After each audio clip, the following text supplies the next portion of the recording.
Bonsoir à tous, ravi de vous retrouver sur Monaco Info pour une nouvelle édition. Parmi les titres développés ce soir, nous irons à Genève où se déroule actuellement la 34e conférence internationale du mouvement Croix-Rouge et Croissant-Rouge, à laquelle a participé Son Altesse Sérénissime le Prince Albert II.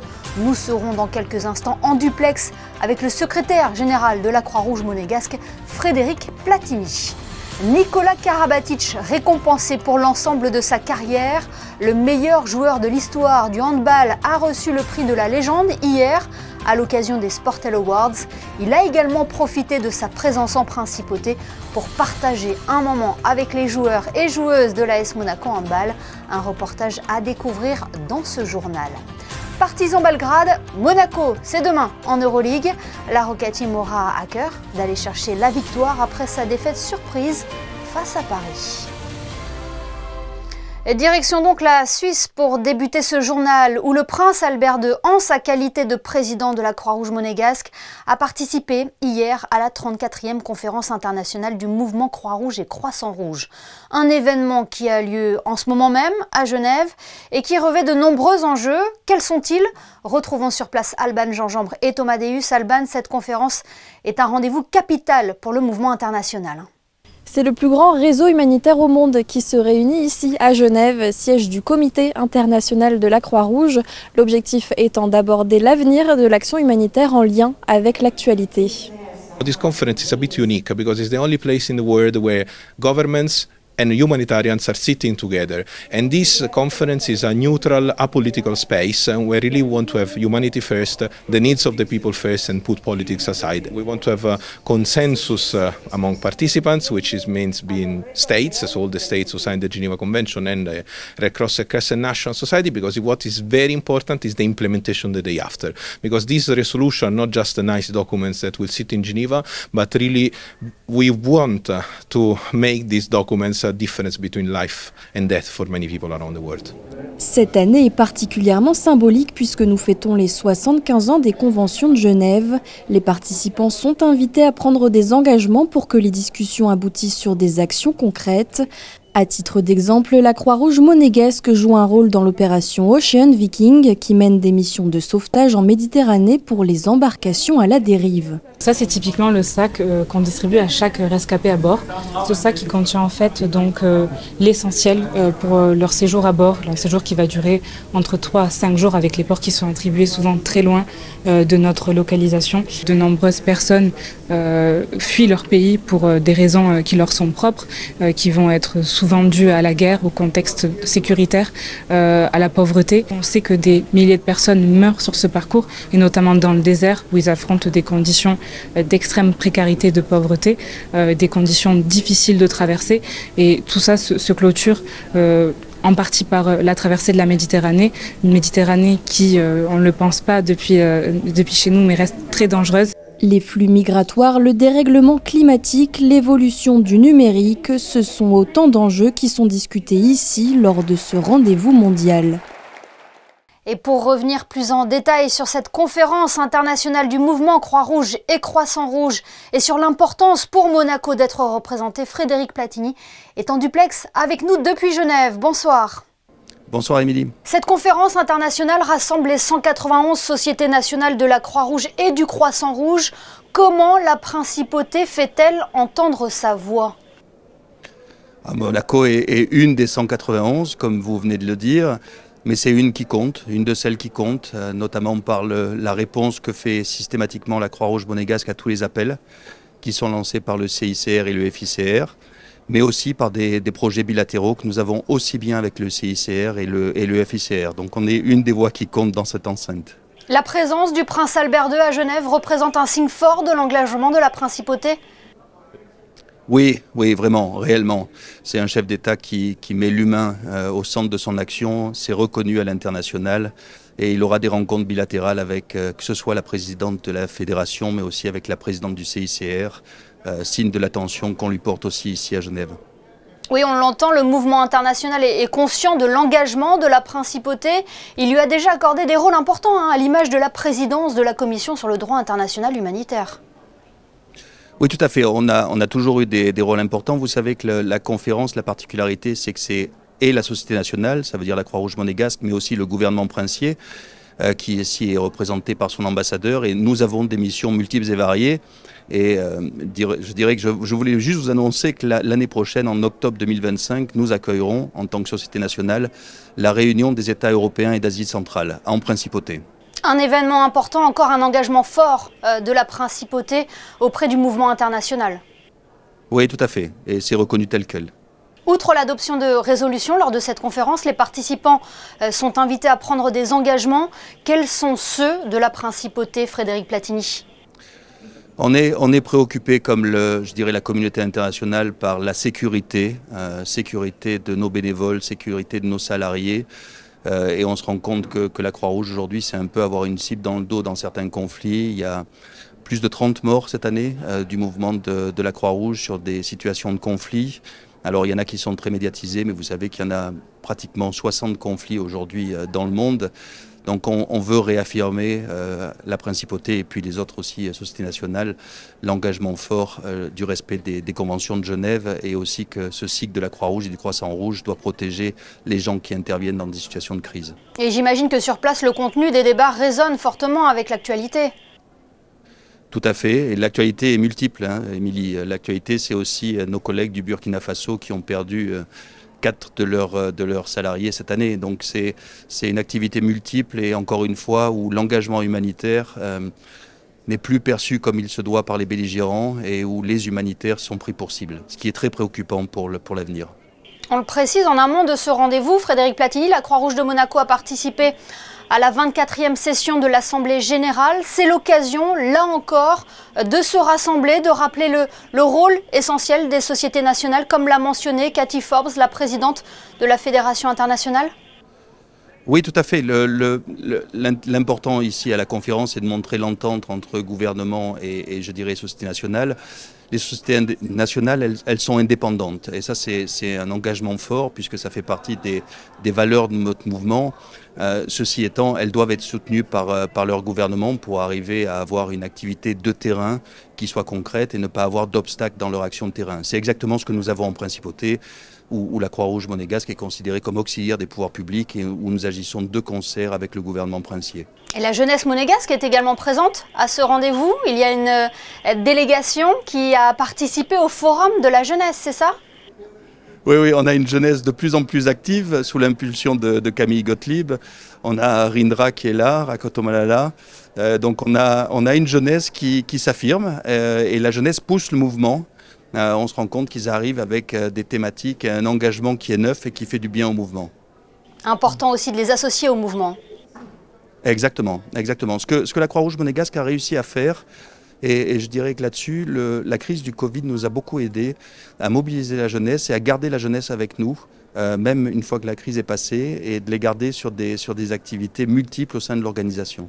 Eh bien, merci beaucoup Frédéric Platini d'avoir été avec nous depuis Genève pour évoquer cette conférence internationale. Merci. Merci Émilie. Et puisque nous parlons de solidarité et d'aide humanitaire, alors que la Croix-Rouge monégasque a lancé un appel aux dons, le gouvernement princier a décidé de débloquer une aide d'urgence de 100 000 € en faveur des populations du Liban. Le pays du Cèdre, partenaire de coopération depuis plus de 20 ans de la principauté, fait face à une crise sans précédent avec plus d'1 million de personnes, dont 350 000 enfants, nécessitant d'une assistance en matière de protection, de santé ou de nutrition. Ce nouvel appui viendra donc répondre aux besoins du pays. Dans un tout autre domaine, nous vous en avons parlé hier, le Sportel a ouvert ses portes hier au Grimaldi Forum. Ce rendez-vous incontournable du sport, des technologies et de la télévision a reçu la visite ce matin du prince Albert II, tout juste revenu de Suisse, mais aussi du ministre d'État Didier Guillaume et de Louis Ducruet.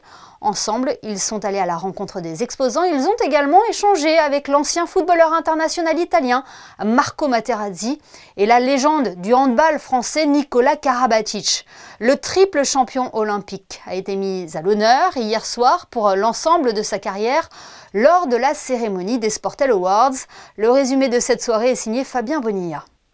Les Sportel Awards, créés en 1990, ont pour but de récompenser les meilleures séquences sportives de l'année écoulée. Cette cérémonie a réuni de nombreux champions olympiques et célébrités du monde du sport. Cette soirée a été présentée par Marc Maury, ancien décathlonien. Parmi les nombreux prix décernés, le prix de la légende a été remis par Louis Ducruet, représentant le prince Albert II, au handballeur Nikola Karabatic, 3 fois champion olympique, quadruple champion du monde et triple champion d'Europe. Le prix de l'autobiographie a été décerné à Dominique Rocheteau, figure emblématique du football français et vainqueur de l'Euro 84 pour son ouvrage Foot sentimental. Le meilleur biopic diffusé sur Canal+ est consacré à la vie de l'athlète française Marie-Jo Pérec. Le meilleur docu-série revient sur l'épopée du handball français de Jackson Richardson à Nikola Karabatic. On peut également parler du prix du documentaire Peace and Sport décerné à Espoir. Ce sont plusieurs portraits de jeunes sportifs à travers le monde et qui font preuve de résilience. À noter également que la soirée a été marquée par la performance acrobatique de Nicolas Fleury qui sur son vélo a partagé les valeurs du sport avec le public.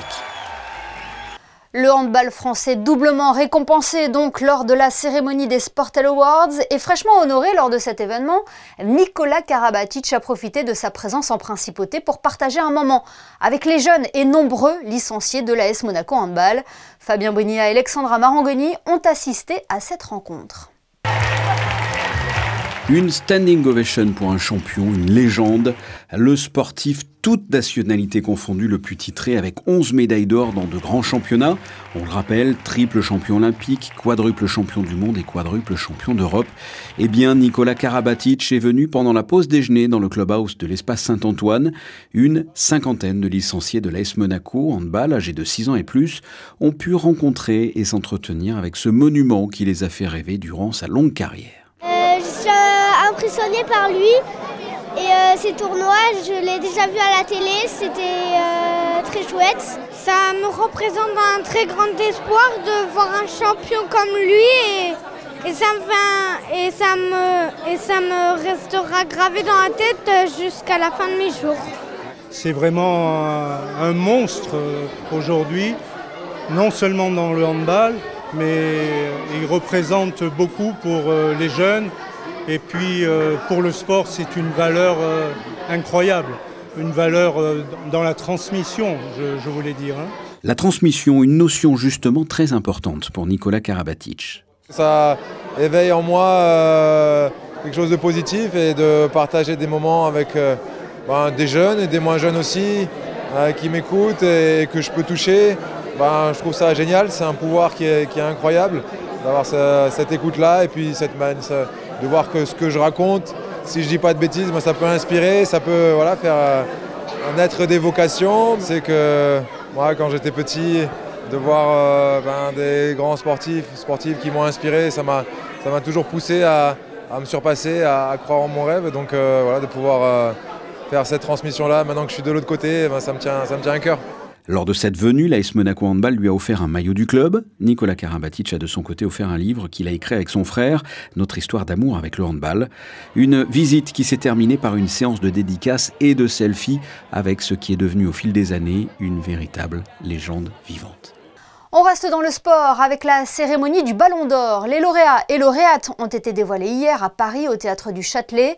Si le milieu de terrain de Manchester City, Rodri, a remporté le trophée tant convoité, Jennifer Hermoso s'est-elle distinguée pour son engagement en faveur des droits des femmes et de la libération de leurs paroles. L'international espagnol a reçu le prix Socrates en collaboration avec Peace and Sports. C'est la première fois qu'une femme est récompensée dans cette catégorie. Jennifer Hermoso succède ainsi au Brésilien Vinicius. Demain, à 20h45, l'AS Monaco Basket se déplace sur le parquet du Partizan Belgrade pour le compte de la 6e journée d'Euroleague. Après une défaite à domicile face à Paris jeudi dernier, la Roca Team s'apprête à disputer 2 matchs à l'extérieur en 3 jours. L'objectif, remettre la marche avant. Écoutez à ce propos le coach Sacha Obradovic et Vito Brown au micro de Quentin Barbaza. From the previous game, we definitely have to change the attitude, through the game. It's not going to be the same level of intensity, I would say, in that gym, which is not a big arena, it's an even smaller gym, it's very acoustic, probably it's going to be very hard to communicate. We should rely, first of all, on our, let's say, communication. This is the first thing. Second thing is, very important, like to start the game good. I think so, especially since we haven't done good on the road yet. So this will be a good test for us to prove that we can play anywhere, and these are against two quality opponents, so this will definitely help us moving forward. I've never played in either one, so for me it's going to be different regardless. I wanted to play in the big one, but I think we'll play Red Star there, so this will be nice to. I like the close environment, and they say it's really loud, it's hard to hear, so these are the type of games I like. Partizan Belgrade-Monaco, c'est donc ce mercredi à 20h45. Et puisque l'on parle basket, Ronny Turiaf nous a fait l'amitié aujourd'hui de nous rendre visite dans les locaux de Monaco Info. L'ancien international français champion NBA en 2012 avec les Miami Heat n'est pas venu les mains vides, bien au contraire. Il nous a présenté le trophée Larry O'Brien, trophée décerné au vainqueur de la finale NBA, le Graal pour tout joueur de basket. Ronny Turiaf s'est livré au micro de Fabien Bonilla. Ça représente la camaraderie, ça représente gravir des obstacles, beaucoup de sueur, beaucoup de sacrifices et des moments d'extase aussi. Et ça aussi, ça représente aussi rien, dans le sens que c'est tellement lointain que de me souvenir de choses il y a 12 ans. Il faut que je me gratte un peu la tête, mais c'est toujours très... Ça fait plaisir de revoir ça et de voir le symbole, de savoir ce que ça représente. Vous avez parlé d'extase, justement, quels sont les souvenirs que vous garderez gravés, j'imagine, de tout votre parcours en NBA? Les souvenirs de tout mon parcours en NBA? Ah monsieur, on n'aura pas le temps d'en parler. Vous me demandez de résumer 10 ans de ma vie, 8 équipes, plus de 800, 900 coéquipiers, c'est dur. Mais si on veut se focaliser sur la session où on a gagné, je peux vous parler d'un moment qui serait dos au mur. On a perdu un match à la maison contre les Boston Celtics, contre qui j'avais perdu en finale 4 ans auparavant, en 2008. Et on doit partir à Boston, et là je vais manger avec un de mes meilleurs amis qui s'appelle Chris Bosh, et pendant le dîner on est en train de parler de ce que ce moment représente pour nous le lendemain soir, et ce qu'il va falloir qu'on fasse pour arriver à soulever ce trophée. Donc si je dois en choisir un d'une épopée, ça va être celui-là. Pour finir, nous, il y a l'épopée Monaco. Est-ce que vous suivez cette équipe et qu'est-ce que vous pensez de l'équipe de Monaco? Est-ce que je la suis assidûment? Non. Est-ce que je la suis? Beaucoup. Parce qu'il y a quand même beaucoup de joueurs français en équipe de France. Et les joueurs que j'ai vu grandir, comme Mame Diaité, quand il avait 14-15 ans, quand il a intégré les centres de formation. Donc j'ai beaucoup d'amour pour mes confrères qui ont joué en équipe de France. Et donc je les suis. C'est une équipe qui est talentueuse. J'ai vu qu'ils ont récupéré un ancien joueur, un ancien taulier avec Jordan Lloyd. De voir qu'ils ont 1, 2, 3, 4 équipes potentielles. C'est une équipe qui est armée pour faire des choses qui sont des choses intéressantes. Après, est-ce qu'ils vont réussir à rester constants sur toute une saison, sur toute une épopée, pour pouvoir répondre dans ces moments précis, présents, comme les moments qui étaient pour nous les Boston Celtics, et pour eux, comme ils ont montré l'année dernière au Final Four. Voilà le champion NBA 2012, Ronny Turiaf, que l'on a déjà aperçu à la salle Gaston Médecin, qui suit avec attention les résultats de la Roca Team. Un grand merci à lui pour sa visite dans nos locaux. Un mot sur l'équipe du karaté Shotokan Monaco. Rappelez-vous, nous les avions suivis il y a quelques semaines alors qu'ils préparaient le championnat du monde de kata. Mathieu Magara, Éric Maton et Alexandre Blonda viennent tout juste de rentrer du Japon avec une très belle 7e place, faisant la fierté notamment de leur entraîneur Sensei Sato. En tout, 25 équipes étaient engagées dans cette compétition. Bravo à eux. Après avoir accueilli Ahmad Reshad pour expérimenter la photographie afghane, le pavillon Bozio propose cette semaine un autre stage en cette période de vacances scolaires, axé cette fois-ci sur le portrait. Il avait pour intervenant l'artiste peintre Toby Wright. Plus de détails dans ce reportage de Paula Semoa et Julien Logier. D'un geste contrôlé, Valentine s'attelle à dessiner le portrait de cette statue du 19e siècle au fusain et à la craie blanche. Un exercice loin d'être facile pour cette étudiante en 4e année d'art, habituée à la peinture à l'huile. C'est pas du tout la même chose, c'est très différent. Le fusain, c'est une étape qui est censée nous préparer aussi à la peinture. Mais vu que j'ai toujours travaillé en sautant un peu cette étape, là je me retrouve à revenir faire un pas en arrière. Et c'est nécessaire et c'est difficile pour moi pour l'instant, mais j'espère m'améliorer. Même chose ici pour Ilham qui s'est inscrite à cet atelier pour se perfectionner. C'est une première pour elle et le fusain n'est pas une mince affaire. Le fusain c'est assez spécial par rapport à le crayon. Je trouve que le crayon c'est un peu plus rapide et là on prend plus de plaisir à dessiner, c'est plus raffiné, c'est une étape que je trouve qui est essentielle. Pendant 3 jours, ces 12 apprentis travailleront sur l'exercice complexe que représente le portrait classique, guidés par les précieux conseils de ce maître de la peinture, Toby Bright. Le portrait, c'est quand même un des sujets les plus compliqués, un des sujets qui fait le plus peur aux étudiants. Et là, je tente en fait de démonter toute cette complexité et de montrer en fait toutes les étapes qui mènent à un dessin accompli. On a un dessin qui va être sur la durée de 3 jours. Donc tout ce que l'on fait aujourd'hui va avoir un effet sur ce qu'on va faire demain et après-demain. Donc les premiers jours, l'idée c'est de bien garder un rythme lent et de faire les étapes d'une manière méthodique pour que demain et après-demain, on ne se retrouve pas à devoir tout gommer et de recommencer. Pour les amateurs d'art, l'École supérieure d'art plastique proposera d'autres ateliers du genre aux prochaines vacances. Jetons un coup d'œil à présent à vos prévisions météo. Pour cela, Chrisinda Petit-Homel nous a rejoint en studio. Bonsoir Chrisinda. Quelle est la tendance pour la journée de mercredi ? Bonsoir Émilie, bonsoir à tous. Eh bien demain, le ciel sera au beau fixe. Un grand beau temps pour cette journée de mercredi. Des températures comprises entre 16 et 21 degrés. Et puis sinon, demain, nous souhaiterons une bonne fête à toutes les bienvenues. Merci Chrisinda. Ce journal est à présent terminé, mais l'information continue sur nos réseaux sociaux et notre site internet. On se quitte avec les photos de Stéphane Nana et la rencontre entre Nicolas Karabatic et les jeunes handballeurs de l'AS Monaco. Passez une excellente soirée et à demain, 19h, pour un nouveau JT sur Monaco Info.